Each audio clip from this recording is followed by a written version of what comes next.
Dimensión con Dionisio Gutiérrez.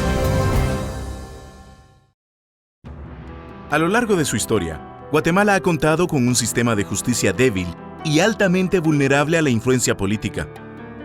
El organismo judicial y toda la cadena de justicia han carecido de los recursos suficientes para cumplir su labor en todo el territorio nacional. Y aun cuando se realizó una reforma constitucional en 1994, en donde se incluyeron aspectos para mejorar el sistema de justicia del país, los partidos de gobierno continuaron manteniendo una fuerte influencia en los procesos de elección de las autoridades judiciales. Esto propició el deterioro inexorable de las instituciones de justicia del país. Sin embargo, con el actuar de la CICIG durante el año 2015, el sistema de justicia inició un proceso de fortalecimiento que ha brindado nuevas esperanzas a la ciudadanía. El Ministerio Público ha mostrado una independencia sin precedentes en la historia del país y ha habido jueces que han permanecido fieles a su profesión y responsabilidad. En este contexto, los presidentes de los tres poderes del Estado, con el acompañamiento de la CICIG, han presentado una iniciativa de reforma constitucional que tiene como objetivo fortalecer el sistema de justicia del país. Esta iniciativa contiene diversos componentes, como la eliminación de las comisiones de postulación, la creación del Consejo Nacional de Justicia, el reconocimiento del pluralismo jurídico y el aumento en el número de magistrados a la Corte de Constitucionalidad, entre otros. La mayor parte de las reformas propuestas están enfocadas en fortalecer la independencia del organismo judicial, modificando la forma de elegir a las altas autoridades de esta rama del Estado.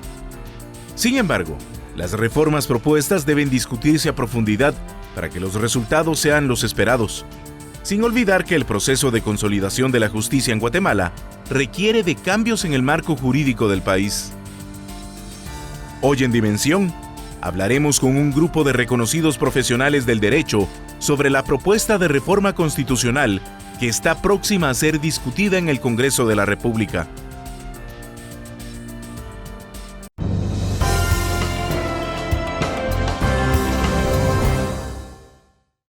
Bienvenidos al programa Dimensión.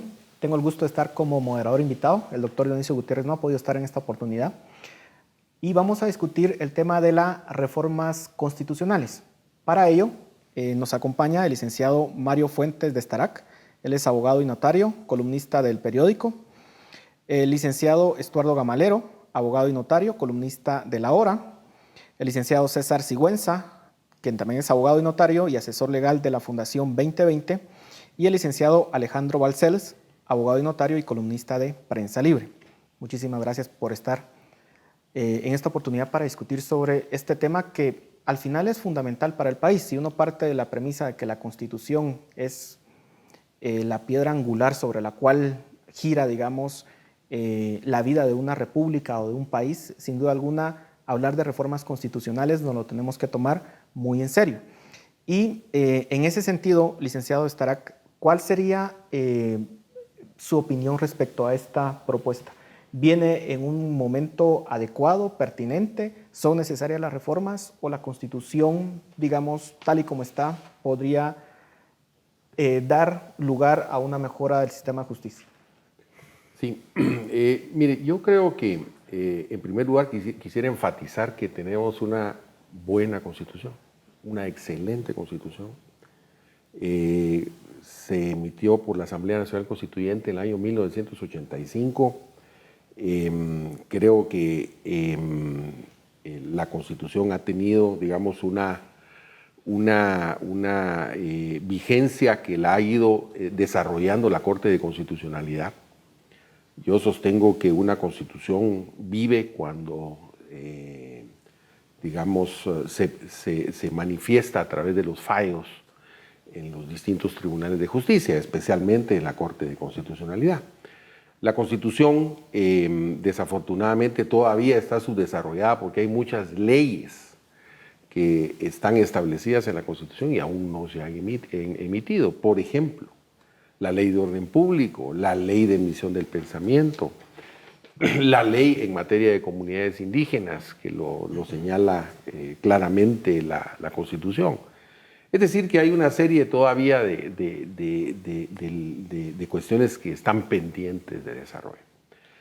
Yo personalmente no soy muy partidario de que estemos reformando, digamos, la Carta Magna. Creo que a través de leyes debe irse, digamos, desarrollándose y al mismo tiempo, pues a través de la jurisprudencia, ¿verdad? Sin embargo, pues el tema del sector justicia pues ha sido un tema que ha estado gravitando en los distintos sectores y consecuentemente pues en esta oportunidad se está planteando un nuevo proyecto de reforma constitucional sobre el tema del sector justicia. Hay otros proyectos que se han presentado al Congreso de la República, como por ejemplo, recuerdo yo el caso de esta Asociación Pro Reforma, que presentó un proyecto con el aval precisamente de cerca de 70,000 ciudadanos. Era una reforma más profunda, ¿verdad? Abordaba el tema del sector justicia. Recuerdo también, por ejemplo, Guatefutura, o la Asociación Guatefutura, presentó también un proyecto de reforma constitucional más en el ámbito del sistema político electoral. También hubo un proyecto de reforma presentado en el año 2012 por el gobierno en ese momento. En fin, pues así es la Universidad de San Carlos y la Universidad Rafael Landívar. También a través de los diputados presentaron un proyecto de reforma constitucional, ese sí concretamente respecto del sector justicia. Es decir, pues que ha habido una inquietud, ¿verdad? Con el ánimo precisamente de fortalecer el sector justicia. Yo creo que es sano, ¿verdad? Indudablemente discutir esta temática. Bueno, ya llegó al Congreso de la República, creo que es el foro en donde debe darse la oportunidad de discutir ampliamente. Creo que debe hacerse extensivo al debate ciudadano. El debate ciudadano es importante por el principio de la producción democrática del derecho. El Congreso de la República es el foro adecuado precisamente para abrir a una amplia discusión sobre la temática de la reforma a la Constitución. Ahora, licenciado Balcells, realmente esta reforma viene en un momento adecuado, pero sobre todo resuelve el problema de la debilidad del sector justicia que hemos tenido históricamente en Guatemala. Pues mire, es un tema bastante difícil de responder porque no se va a corregir y no hay que pensar que se va a corregir el tema de justicia en el país con una reforma constitucional, sino que se va a empezar a corregir, eso sí podría creer yo. Aquí es un tema bien sistémico y empezando y hablábamos fuera de cámaras, con la enseñanza del derecho en el país. Aquí hay que hacer una profunda transformación al sistema. Pero sí quisiera rescatar de que es cierto, la Constitución la tenemos yo soy bastante conservador, muy conservador con el tema de reforma constitucional. Sin embargo, en el tema de justicia sí no creo que por leyes ordinarias se puedan superar los entuertos que tenemos. Y además, hasta la propia Corte de Constitucionalidad, en una sentencia bastante discutida, por cierto, donde legitimó todo el proceso de selección de magistrados de hace 2 años, pues señaló que había que hacer una reforma. Señaló que había que hacer una reforma al sistema, ¿verdad? No entró en detalles, pero sí señaló pues, que había un problema de fondo en la legitimidad de la justicia del país. Yo creo que está en discusión, está en debate. Eso es sano para cualquier sociedad democrática. Y creo que no estamos también haciendo una reforma en un tema en un momento coyuntural del país o en una crisis política como sucedió en el 93 y 94, que por salir de un problema que nos había heredado el gobierno de Serrano y el Congreso y la Corte, pues reformamos la Constitución, tocamos el tema de justicia y ahora hay que hacer muchos arreglos a ese proceso que hubo.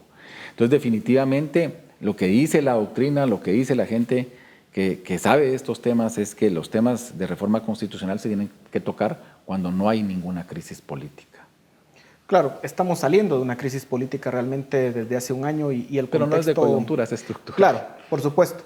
Pero en dado caso, como indicaba el licenciado Fuentes, esta no es la primera vez que se plantea una reforma constitucional, ni siquiera acotada al sistema de justicia. ¿Cuál es la diferencia de esta propuesta respecto a los otros casos que se han tenido en el pasado y cómo podría plantearse el escenario considerando precisamente lo que mencionaba el licenciado Balcells del 93-94 e incluso el intento que se hizo con la consulta popular de finales de los 90. Licenciado Romero. Bueno, muchas gracias por la invitación. En primer lugar, quiero manifestar que abordar el tema de reforma al sector justicia del país ha sido, digamos, un tema transversal sobre el cual, digamos, los abogados y los sectores, tanto intelectuales, de aporte económico al país, la sociedad civil, hemos coincidido en que si no se depura el sector justicia, no logramos depurar la actuación de los otros organismos del Estado. Es decir, no estamos discutiendo sobre un tema ficticio, nos estamos inventando, digamos, la discusión sobre un tema que no necesita ser abordado con la suficiente madurez. La pregunta es si estamos adoptando el camino correcto y, por ejemplo, si es necesario, por ejemplo, modificar y corregir el problema de la aplicación de justicia y de cumplimiento de la ley a través de modificar la Constitución. Y aquí me parece a mí que nuevamente estamos cayendo en el problema que fácilmente compramos todos de creer que los problemas se originan porque las leyes son malas. Y aprendiendo un poco de la historia, pues nos hemos dado cuenta que lo que ha existido es una enorme cooptación de las élites políticas o de las élites que con algún interés llegan a controlar los tres organismos del Estado y eventualmente todas las instituciones que funcionan como satélites dentro del aparato estatal. Yo creo que la reforma en términos generales contiene aspectos bastante importantes que se pueden ir, digamos, analizando artículo por artículo, pero también propone una serie de modificaciones que no necesariamente corrigen el problema, en mi opinión, sino que probablemente lo sobredimensionan y pueden generar más conflictividad y más problemas en el país. Creo que es válido, digamos, también analizar qué es lo que está propiciando el problema del sector justicia en Guatemala y de qué manera los cambios a los que nosotros apuntemos no vayan a empoderar más a un sector político que históricamente es el que le ha hecho enorme daño a la institucionalidad del país. Me preocupa, digamos, solo para concluir con la idea, que estamos inmersos en una ola enorme de cambios, de agenda legislativa que pareciera que no va a terminar nunca, en donde todas las semanas hay una iniciativa de ley nueva de enormes trascendencias. Yo no puedo prejuzgar si la reforma esta constitucional es buena o es mala, pero sí me parece que mucho de la agenda legislativa se está dando en forma apresurada y no quisiera pensar que es una imposición, sino que más bien una proposición para que corrijamos los problemas en Guatemala. Pero al final es una disyuntiva, porque obviamente tenemos problemas con el sistema de justicia y en general otros, pero la pregunta es, un cambio no necesariamente implica una mejora, y eso también es algo que lo tenemos que comprender, pero a muchas veces para cambiar, para mejorar tenemos que cambiar, así que es un tema que tenemos que discutir, pero lo abordaremos en el siguiente segmento. Continuamos con Dimensión.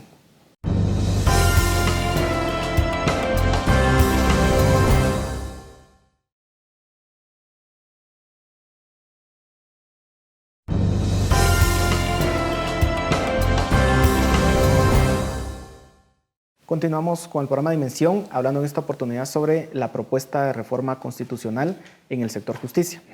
Licenciado Sigüenza, ¿cuál es su opinión? Digamos, ya hemos escuchado algunos argumentos a favor, otros en contra, digamos, de poder reformar la Constitución y las debidas precauciones que se tienen que tomar.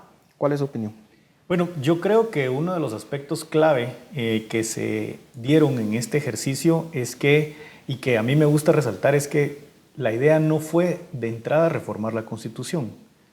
El objetivo central de la discusión es cómo fortalecer la institucionalidad y la independencia del sector justicia.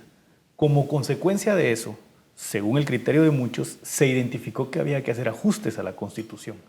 De ahí que para mí la clave para el análisis de esta nueva iniciativa, que es la 5179, es pasarle el filtro de si mejora la independencia institucional o no. Y de ahí que también se identifican que ciertos temas que son importantes de acceso a la justicia o de ajustes a asuntos políticos probablemente tengan validez en la discusión, pero no necesariamente están vinculados a ese gran objetivo que era la independencia del Poder Judicial. ¿Y por qué la independencia del Poder Judicial era importante? Bueno, pues porque identificamos que el Poder Judicial en su conjunto no tenía la solidez ni la capacidad de separarse de los intereses políticos y de volverse de verdad un contralor de la legalidad del Estado. Por ejemplo, cuando nosotros observamos que dentro de la historia de Guatemala no se habían logrado juzgar ni condenar acciones de otros poderes del Estado, y a su vez identificamos que eso tiene una raíz con la manera en la que se integraban las altas cortes, nos damos cuenta que ahí había un aspecto que teníamos que ajustar. Entonces, me parece que la propuesta debería ser analizada bajo este foco. Deberíamos entender que hay asuntos que a mí me parecen que son un avance, pero que algunos otros, entiendo yo, en buena fe y queriendo hacer un ajuste que sea balanceado, democrático, tal vez fue demasiado allá y en lugar de beneficiar la independencia, por el contrario, la debilita, trayendo al Poder Judicial funcionarios nombrados por autoridades políticas que ahora van a tener a su cargo un tipo de facultades incluso mayores a las que hoy la misma Corte tiene. Entonces creo yo que es importante que eso se analice y que se reconozca sí, que se necesitan ajustes al sistema judicial, sí, que el foco es la independencia y que es ahí en donde tenemos que analizar artículo por artículo la nueva iniciativa. En esa lógica, licenciado Fuentes, ¿se logra o se podría lograr la independencia judicial sin ajustar la Constitución? Luego, en otros países, efectivamente, quienes nombran a los jueces y a los altos magistrados es el sector político. Digamos, no es la academia, no son los colegios. ¿Cuál es la diferencia? ¿Por qué, por ejemplo, funciona un sistema judicial en Estados Unidos en donde es el sector político el que elige, mientras que en el caso de Guatemala ensayamos con algo que se llama comisiones de postulación y fracasaron rotundamente? ¿Cómo abordar ese problema? Mire, la cuestión aquí tiene que ver esto con la politización de la justicia, ¿verdad? Porque no es lo mismo que un órgano, digamos, político, designe, por ejemplo, magistrados, que, digamos, como una obligación constitucional y que hasta ahí llegue, digamos, su participación, a que verdaderamente intente, ¿verdad?, controlar ese organismo del Estado a través de, precisamente, de condicionar la elección de los magistrados a determinado tipo de conductas o determinado tipo de actitudes. Pero, perdón, licenciado, digamos, ese incentivo siempre va a haber en el sector político. El sector político de aquí o de China o de donde sea siempre va a querer cooptar el sector judicial. Sí. Por una cuestión de incentivo. Y usted habla también de Estados Unidos. En Estados Unidos, por ejemplo, existen los partidos demócrata y republicano, que también, por ejemplo, ahorita hay precisamente un magistrado de la Corte Suprema de Justicia, un juez de la Corte Suprema de Justicia que está pendiente de ser designado y que hay un debate precisamente entre si es digamos, el idóneo debe ser un magistrado con determinadas características, y lo están matizando precisamente sobre la base de si es un magistrado conservador o si es un magistrado que tiene, digamos, una mentalidad más liberal progresista. Entonces, eso pasa en todas partes del mundo, ¿verdad? Y por eso es que la idea de las comisiones de postulación era precisamente esa, ¿verdad? Tamizar precisamente al órgano político y decirle, bueno, mire, usted no tiene amplias facultades para designar a cualquiera, ¿verdad?, que en un momento dado pudiera tener algún tipo de interés político, sino que, mire, aquí hay una comisión de postulación que le presenta, digamos, una nómina de candidatos. Desafortunadamente, ¿verdad?, esto se envileció, ¿verdad?, y llegó a un momento, funcionó, digamos, al principio, pero después se llegó a envilecer. Que en gran medida, creo yo, también tiene que ver, ¿verdad?, decisiones que se fueron adoptando a lo largo del camino. Por ejemplo, yo creo que no fue muy adecuada la ley de comisiones de postulación. Yo creo que eso terminó de complicar el problema de comisiones de postulación y decisiones adoptadas por la misma Corte de Constitucionalidad. Por ejemplo, yo participé en la elaboración de la ley de la carrera judicial, la primera, en donde se establecía que el mecanismo de selección por oposición y de carrera judicial llegaba hasta los magistrados de la Corte de Apelaciones. Sin embargo, la Corte Constitucional, ante una impugnación de la Asociación de Magistrados, estableció que los magistrados de la Corte de Apelaciones no estaban sujetos a carrera judicial y consecuentemente no estaban sujetos a selección por oposición. Entonces, eso le dio una discrecionalidad tremenda a lo que era precisamente a la comisión de postulación. Entonces, vemos, ¿verdad?, que no necesariamente por problemas de tipo constitucional se ha generado, digamos, toda esta problemática dentro de la misma selección de magistrados, sino que han habido también decisiones, ¿verdad?, de tipo legislativo o decisiones de tipo judicial a nivel de la Corte de Constitucionalidad que ha generado también este tipo de obstáculos. Lo vimos, por ejemplo, lo mencionaba Alejandro, en la selección de magistrados, en la última selección de magistrados de las Cortes de Apelaciones y de la Corte Suprema de Justicia, la Corte de Constitucionalidad fue precisamente decisiva en reiterar que la carrera judicial solo llegaba hasta los jueces de primera instancia y que no abordaba a los magistrados de la Corte de Apelaciones. Licenciado. Sí, terrible. Eso es lo que tenemos. Entonces, esa ha sido la interpretación constitucional que se ha forjado, y la ausencia de fiscalización de la jurisprudencia bueno, aquí tenemos mucha culpa los abogados, pero sobre todo también el público interesado, el usuario, porque hemos logrado tocar fondo.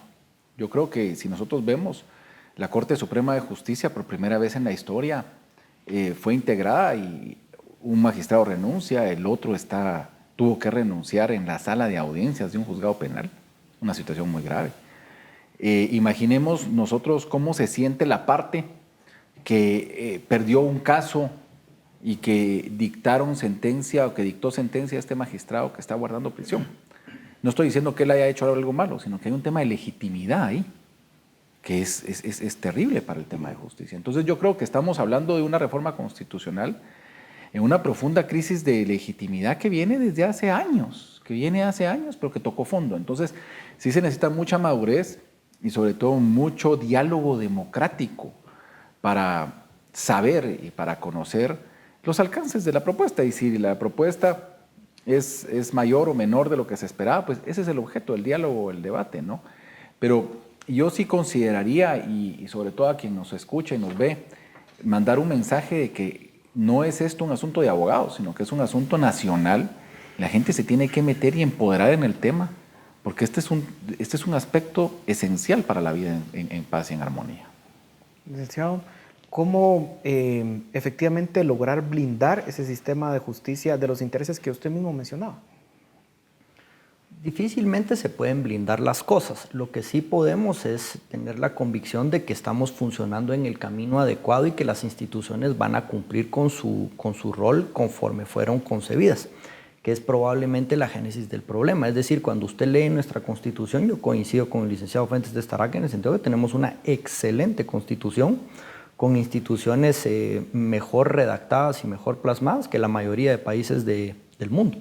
El problema es que no hay blindaje que aguante cuando las instituciones las toman personas con fines perversos o cuando los intereses políticos funcionan por encima del imperio de la ley. ¿Cómo se corrige eso? Yo le diría que pensando, en primer lugar, eso no es una solución de corto plazo. Eso es como pensar en que uno está muy mal de salud y por ir una semana al gimnasio ya corrigió todos sus problemas. Esto es una carrera a largo plazo y en donde a lo que tenemos que apuntarle es a, en primer lugar, que las instituciones de Estado atraigan a la gente buena, no repelan a la gente buena.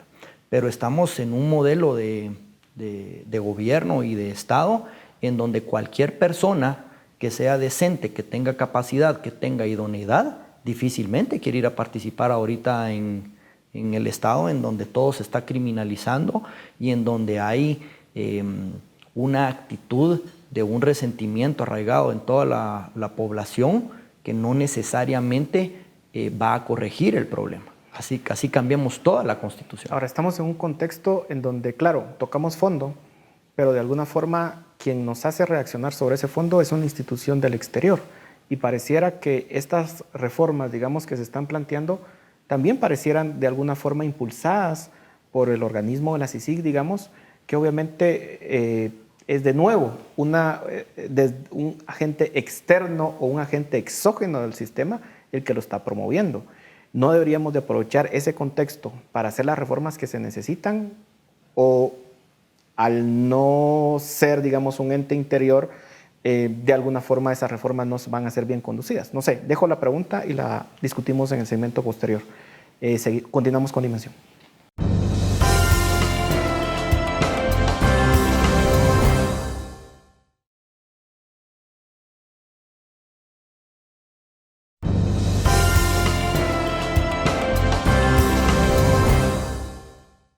Continuamos con Dimensión, analizando el tema de las reformas constitucionales.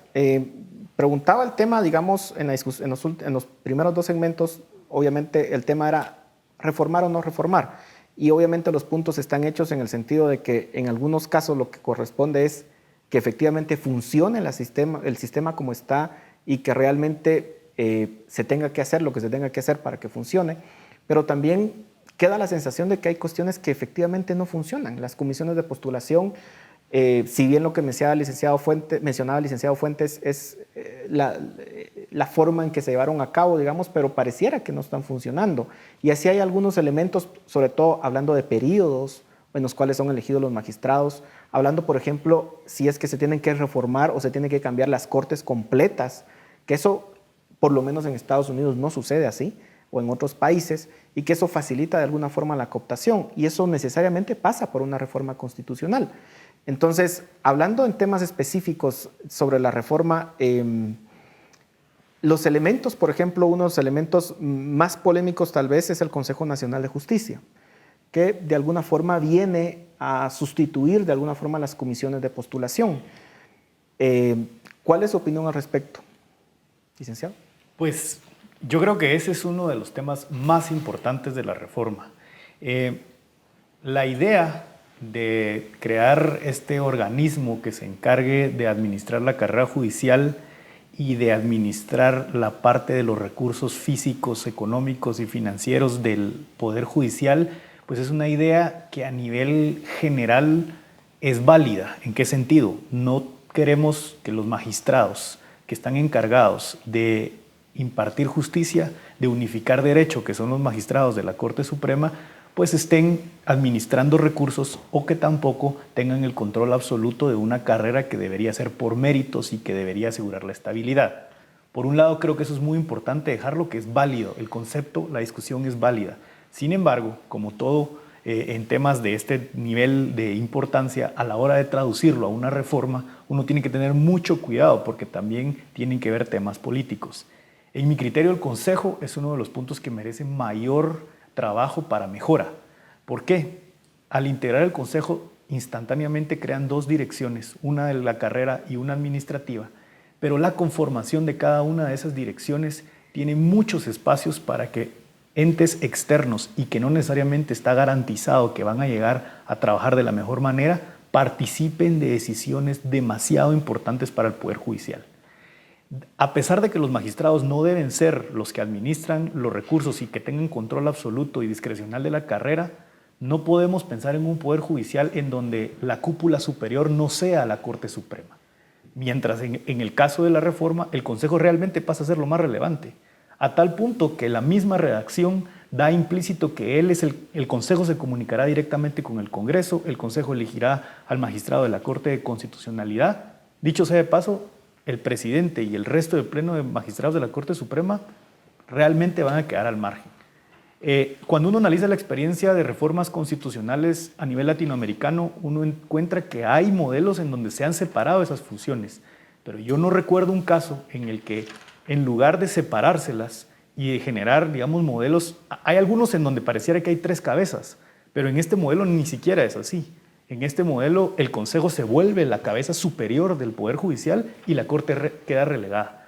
Yo creo que la idea es buena, se merece un ajuste, ahí se tienen que incorporar las mejores prácticas para que no haya captura, para que no hayan intereses políticos. No puede ser que de los 10 integrantes que tiene el Consejo, 7 sean nombrados externos. No puede ser que el presidente de la Corte Suprema de Justicia, que a la vez es el presidente del Poder Judicial, quede relegado a participar en una cámara y dirigir los debates del Pleno. No, Hay que incorporar las mejores prácticas, eso sí, sin tampoco destruir la unidad política que tiene que tener el Poder Judicial. El Poder Judicial, a su vez, forma parte de los 3 pilares de la República y no lo podemos desgregar de tal manera que se convierta en un simple administrador de procesos. Licenciado. Mire, yo pienso que hay temas fundamentales en esta reforma. A mí también yo coincido con César en el sentido de que al final del día estamos debilitando la estructura del organismo judicial. Creo que estamos creando un ente con funciones eminentemente políticas dentro de un ente que tiene una función estrictamente jurisdiccional. Me parece la idea que, digamos, a través de la Corte Suprema de Justicia o de este consejo que se está creando se puedan proponer, digamos, los nombres de candidatos dentro de las ternas o dentro de las nóminas que se lleven a diferentes instancias, pero no con un poder absoluto en donde, digamos, no se pueda cuestionar eventualmente el sistema de balance de poderes. ¿Por qué lo digo? Porque la misma Constitución dice que es prohibido y está penado por la ley atentar contra cualquier forma que altere el sistema republicano de gobierno que nosotros tenemos. Entonces, estas palabras, digamos, tal vez hacen clic o resuenan más en los que somos abogados porque entendemos la importancia de no perder el valor de la República. Pero coincido en el sentido que hay que abordarlo con mucha conciencia, al igual que otros asuntos que, digamos, siento yo que fueron desarrollados o con mucha ligereza. Quiero pensar que hay ligereza de por medio, tal vez escaparon algunos conceptos fundamentales y no a manera de disfrazar cuestiones que hay detrás en intenciones que uno no conoce. Yo lo veo bien distinto. Por ejemplo, y pongo el caso, vemos que todos los días llegan ministros al Congreso. Vemos que todos los días hay fiscalización de diputados sobre los recursos del Ejecutivo. Pero si hubiera, y eso incluso en Centroamérica hay mucha experiencia de eso, si hubiera una investigación sobre el uso de los recursos en el organismo judicial, los magistrados no llegarían porque dirían que se está atentando contra su independencia judicial y contra sus criterios. Incluso como el Tribunal Supremo Electoral. En el RENAP, por ejemplo, vemos que se cita y dice el magistrado, no voy porque soy magistrado. Entonces el tema es un tema bien de fondo, porque las comisiones específicas del Congreso para evaluar el desempeño financiero del organismo judicial en la historia de Centroamérica han sido complejas. Entonces yo puedo citar a un juez, y esa es la pregunta del millón, puedo citar a un juez para que rinda informe sobre su gestión financiera o administrativa, ¿sí o no? Ese es uno de los puntos acá que hay que discutir. Entonces, la idea del Consejo es precisamente que pueda existir una discusión y una fiscalización de los recursos como se hace con el Ejecutivo, ¿verdad? Por parte del Congreso, que al final del día, nos guste o no, son los que tienen que fiscalizar y fiscalizan al Ejecutivo.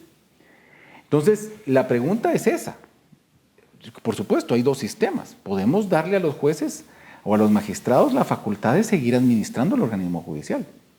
Pero entonces nos vamos a quedar con que se administran de buena fe todos los recursos del organismo judicial y ahí nos vamos a quedar. Yo por eso insisto aquí, como bien dicen quien me antecedieron, definitivamente esta es una reforma fundamental. Si la composición no es la más feliz, pues debatámoslo, ¿verdad? Pero aquí se le está quitando una concentración de poder a magistrados de la Corte Suprema que nombran personal, que trasladan personal, que sancionan personal, que administran recursos, que alquilan, que gastan, que presupuestan y que además juzgan. O sea, es demasiada la concentración que tiene la Corte Suprema. Y precisamente en virtud del principio republicano es que toda América Latina y España tiene sus consejos de judicatura. Hay consejos de judicatura donde hay representación de un magistrado, es cierto. México es uno, lo preside el presidente de la Corte Suprema de Justicia. Pero tienen estos problemas a la hora de ejecución de presupuesto. Por ejemplo, en México salió una ley de que ya nadie puede ganar más que el presidente de la República porque los magistrados de la Corte, hay 3 ministros, se llaman allá, 3 ministros que ganaban más que el presidente de la República.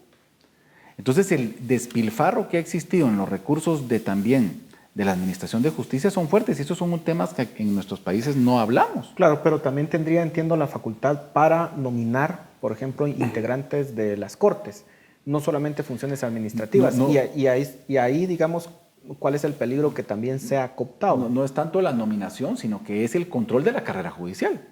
Porque hay dos formas de tener magistrados de cortes de apelaciones. Uno es, seguimos con que el Congreso los elige, que es cada 5 años, como estamos ahorita, o cada 6 cuando empezó la Constitución, o es parte de la carrera. Lo lógico sería que un juez de primera instancia bueno estuviera alentado a ser un magistrado de sala bueno. Pero en nuestro país eso no sucede. Un buen juez, y eso yo he hablado con jueces, me han dicho, me han comentado, yo prefiero quedarme de juez, porque a mí nadie me asegura que yo voy a ser electo magistrado y voy a perder precisamente la estabilidad laboral. Entonces el control de la carrera judicial, pues sí es parte de este consejo y por eso está dividido en secciones o en división. Bueno, se nos fue rápido este segmento, tenemos que ir a corte, continuamos con Dimensión.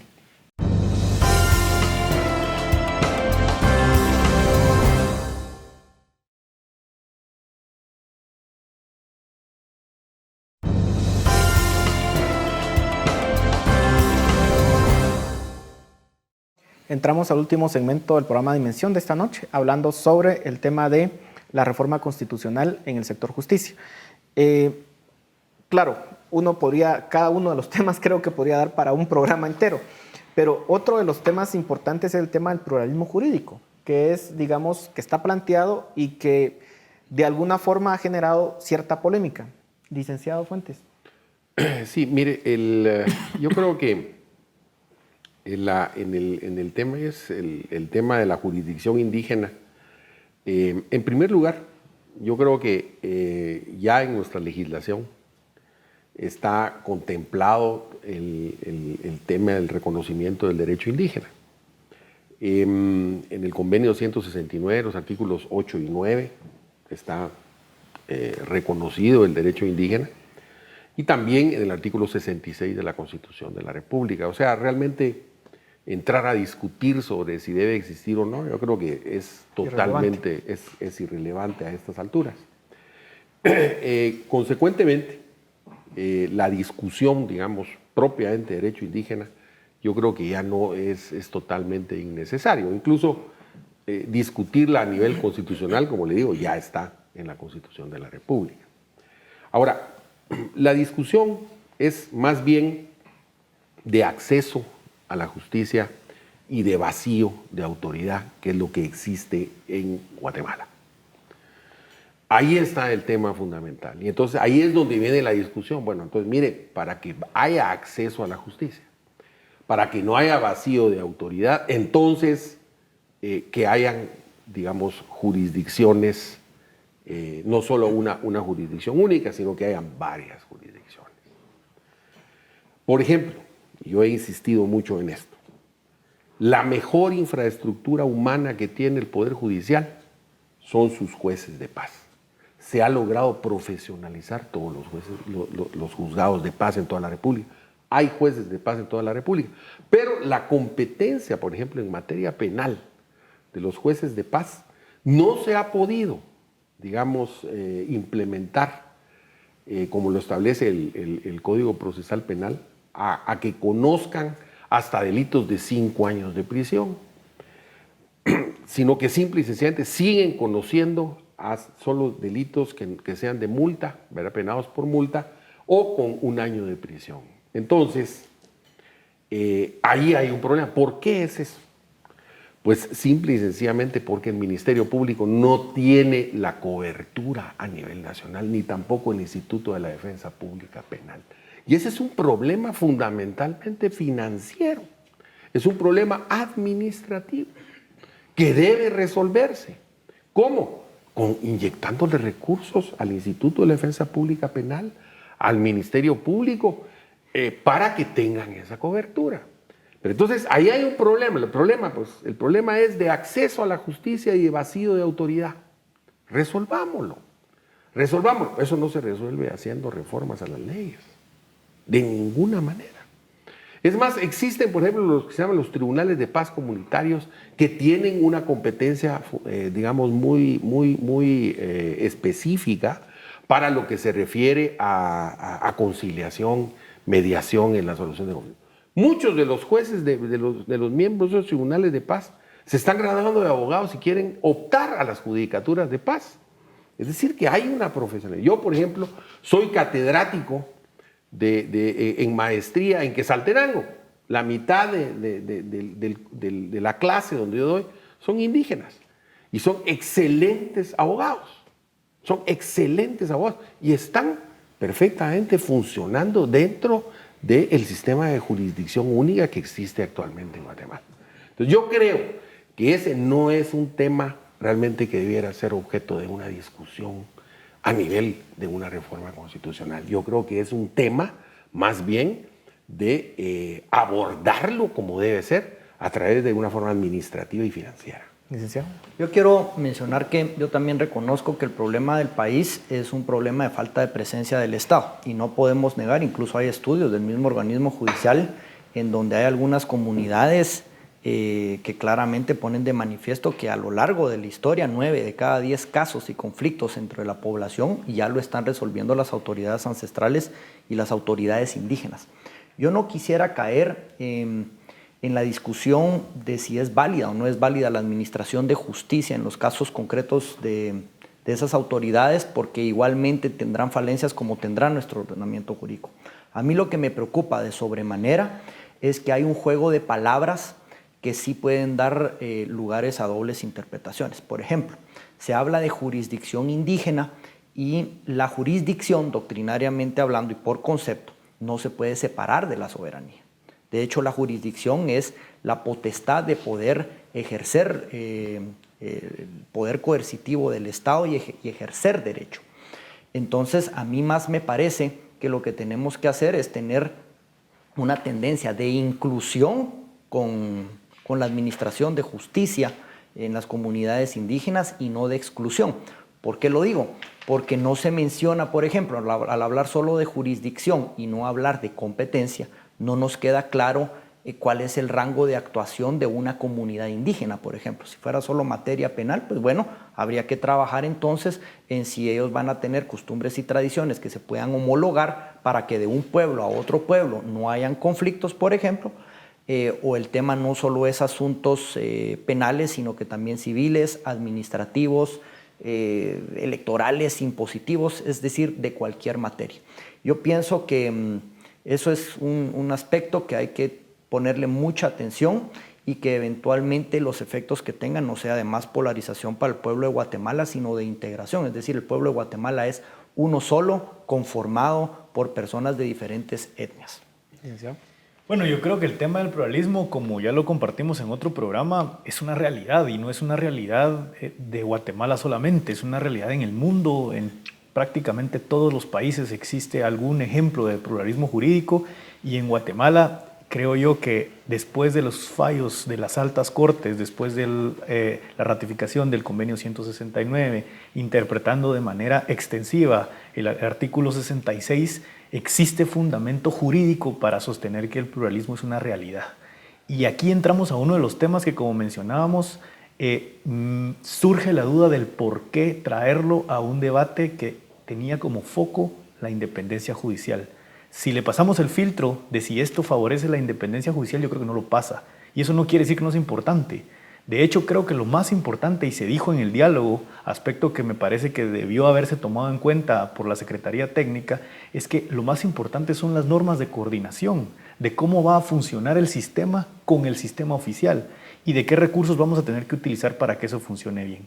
Pero efectivamente este tipo de temas son los que no dejan a veces que se observen otros, como creo que el que vamos a tocar más adelante, que es la elección nueva del fiscal general, que esa sí es puntual para la funcionalidad del Estado, porque ya nos dimos cuenta que un fiscal con suficiente independencia persigue a personas que deban ser castigadas. Un fiscal con menos independencia no va a funcionar para el sistema. Y entonces, aunque las cortes sean buenas, si no llegan los casos de manera autónomamente perseguidos, no vamos a funcionar. Entonces, esos son los debates que lamentablemente se están abriendo en esta iniciativa, que son redundantes porque ya existen y más bien se están metiendo desde un punto de vista político y no estrictamente técnico. Bueno, lamentablemente nos quedan menos de 5 minutos y quisiera que pudiéramos discutir un poco sobre cuál es el proceso que se pudiera llevar en el Congreso sobre esta reforma, digamos, el proceso político que se pudiera llevar y efectivamente el proceso de una eventual consulta popular.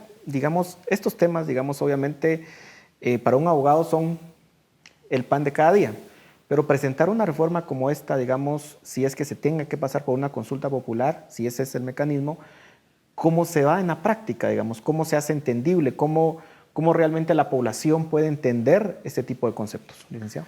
Mire, ahí tenemos dos experiencias, una en el 93-94, donde una reforma bastante profunda se nos preguntó un sí o un no, y ahí fuimos, y se votó.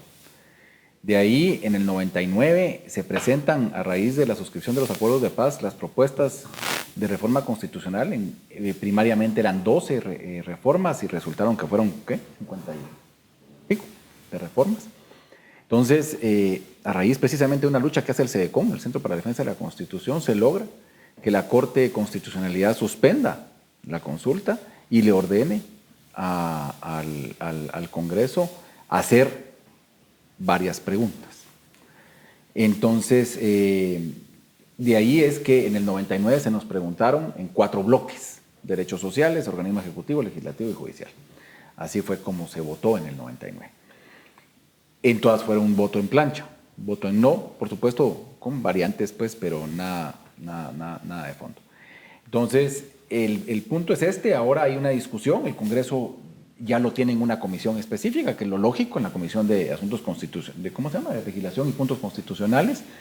Ahí estará en la comisión, ellos tienen que dictaminar o no sé si van a abrir mesas, no desconozco cuál va a ser su temática. El foro de discusión y de debate es el Congreso, lo tiene que aprobar con 2/3, eso sí seguro, no hay otra forma de hacerlo, y se tiene que ratificar por consulta popular. Si la consulta tendrá 2 o más preguntas, eso es algo que no se puede ahorita aventurar, sino que dependerá pues precisamente de lo que arroje todo este debate que seguramente tiene que haber. Licenciado, obviamente todos con los congresos que hemos tenido se teme cuando se hace una iniciativa de lo que pueda salir de ahí.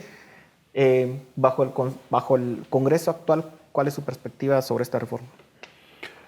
Bueno, mire, es totalmente impredecible, ¿verdad? Porque alguien decía, algún diputado decía que en los congresos, en el Congreso de Guatemala se presenta o se somete a consideración una oveja y de repente sale un dragón, ¿verdad? Eso no sabemos qué va a pasar, pero la idea es precisamente que haya un control ciudadano, haya una auditoría social, y yo por eso insisto en que la producción del derecho debe ser democrática. Consecuentemente, el Congreso debiera abrir a un debate ciudadano amplio, ¿verdad? Para que se reciban todos los insumos ya sobre este proyecto de reforma, donde ya hay una exposición de motivos, porque no lo tenía el proyecto original. Ahora sí hay, digamos, carne para poder discutir, ¿verdad? Toda la temática que está incorporada en el proyecto. Y también cabe yo por eso insisto, ¿verdad? ¿Qué van a hacer con los anteriores proyectos de reforma constitucional que también se presentaron, ¿verdad? Porque, bueno, fueron avalados, digamos, por ciudadanos. En este caso solo son avalados por 52 diputados, pero entiendo que los anteriores proyectos fueron avalados por la ciudadanía. Yo creo que ese es un mecanismo, un procedimiento que tendrá que establecer el Congreso y deberá satisfacer, obviamente, a la ciudadanía. Bueno, al final, lo que sin duda alguna, como ustedes ya lo señalaron, es importante poderlo discutir y que no vaya a pasar como ha sucedido en otras ocasiones, que como lo repito, los cambios no necesariamente implican mejoras, pero pues para mejorar a veces hay que cambiar. Habrá que ver cuál va a ser el final de esta propuesta que se hizo en el Congreso y ojalá que tenga un buen término, porque de eso depende también, digamos, la perspectiva del país en el largo plazo. Así que muchísimas gracias por todos los aportes que dieron. Con ustedes ahora los dejamos con Dimensión Redes. Muchísimas gracias por su atención.